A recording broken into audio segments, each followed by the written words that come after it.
Hi, hello, నమస్తే. ఒక మంచి విషయం మిత్రమా. తగ్గి బతకడానికి, తలదించుకుని బతకడానికి చాలా తేడా ఉంది.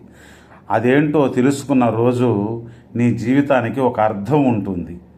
కష్టంలో ఉన్న వారికి సాయం చేయలేని వాళ్ళు భగవంతుడికి బంగారు పుష్పాలతో పూజ చేసినా వ్యర్థమే. అందుకే మానవ సేవయే మాధవ సేవ అని అన్నారు. తెలుసుకో మిత్రమా. మనుషులు ఎంతసేపు ఇతరులలో లోపాలు వెతికే గుణం మాత్రం వదలరు.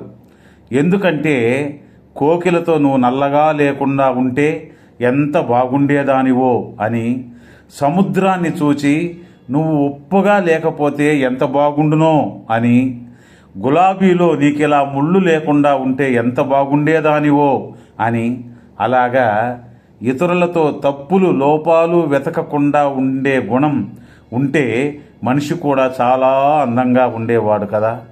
తప్పులెన్నువారు తమ తప్పులు ఎరుగరని ఒక మహాకవి చెప్పినట్లు, భగవంతుడు కొట్టే దెబ్బను తట్టుకొని నిలబడగలవేమో కానీ నమ్మిన వారు కొట్టే దెబ్బను తట్టుకొని నిలబడడం సాధ్యం కాదు మిత్రమా. నా అనుభవంలో చెప్తున్నా. అన్నం పెట్టే వారికి సున్నం పెట్టే రోజులివి. అవసరం ఉన్నంత వరకు అంతా నువ్వే అంటారు. అవసరం తీరిందనుకో నువ్వెంత అని అంటారు. పరాయి వాళ్ళు కాదు మిత్రమా, వాళ్ళే మేలు. కనబడ్డ దగ్గరన్నా పలకరించుకుని సార్ మీ మేలు ఎన్నటికీ మర్చిపోం సార్ అని అంటారు. కానీ మన సొంత బ్లడ్ రిలేషన్లే ఆయన మనకేం చేశాడు అని అనుకుంటారు.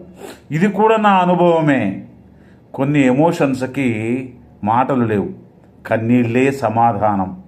రూపాన్ని చూసి మోసపోకు, రూపాయలున్నాయని మిడిసిపడకు. రూపము శాశ్వతం కాదు, రూపాయలు శాశ్వతం కాదు. నువ్వు తెచ్చుకున్న మంచి పేరే శాశ్వతం, నువ్వున్నా లేకున్నా. మర్చిపోకు మిత్రమా, ఇది నిజం.